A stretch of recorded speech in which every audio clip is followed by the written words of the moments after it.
Are you tired of weight loss products filled with artificial ingredients and empty promises? Discover the power of nature with Pure Revive, the ultimate solution for healthy weight loss.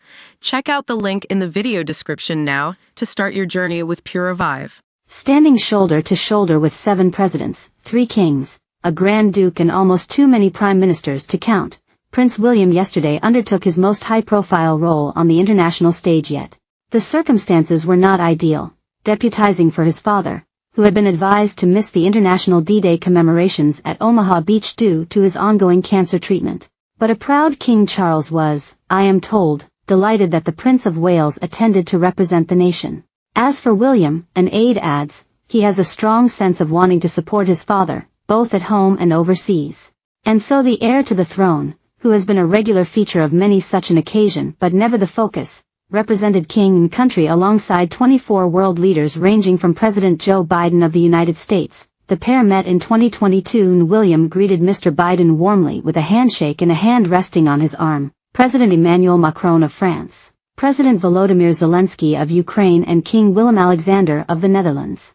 There was also royalty, dignitaries and political leaders from Poland, Slovakia, Canada, Italy, Poland, Luxembourg, Monaco, Belgium, Italy, the Czech Republic, Denmark, Australia, Norway, the EU, Greece and Germany.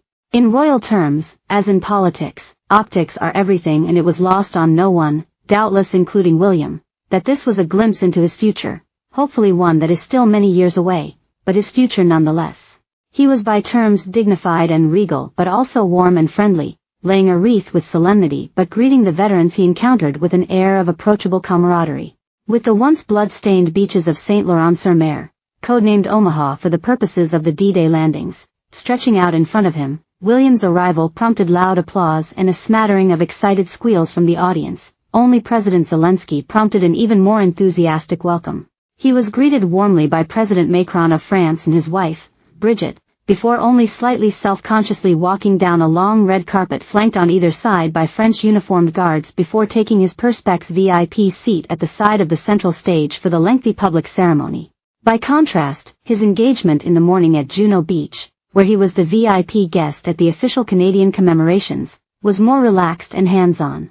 William, who was accompanied by Canadian Prime Minister Justin Trudeau and Prime Minister Gabriel Attal of France, also laid a wreath on the sands and met one of Canada's most decorated veterans, Honorary Lieutenant General Richard Romer, a centenarian who served with the Royal Canadian Air Force. Wearing a suit with his Army Air Corps tie and decorations including his Great Master of the Most Honorable Order of the Bath Neck Order and his Golden, Diamond and Platinum Jubilee medals, along with his new Coronation Medal, William met Mr. Trudeau, who told him, "There's a great crowd here." But the two men were forced to make polite small talk in front of the cameras as Mr. Attal kept them waiting for 5 minutes. Invited to take a royal salute on a small red square of carpet, the royal was center stage as he inspected the guard, stood for both the Canadian and French national anthems and watched a fly past. In a moving address, he also told his audience, "I am honored to join you to commemorate the bravery and sacrifice of the Canadian troops, who gave so much 80 years ago.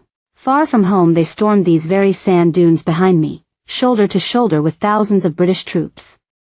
Standing here today in peaceful silence, it is almost impossible to grasp the courage it would have taken to run into the fury of battle that day. I want to thank you, our veterans, for your extraordinary acts of bravery and sacrifice, on Juno Beach, and the liberation of Europe." He finished his speech with a smattering of faultless French, "Merci pour notre liberté, et merci pour votre service." Afterwards the prince walked down the beach to lay a wreath on the sand in the shape of his Prince of Wales feathers with a handwritten message which read, "Remembering all Canadians' acts of bravery and sacrifice 80 years ago. Lest we forget. William." Before he left he stopped to speak to several of the veterans sitting on the dais. William asked one, "This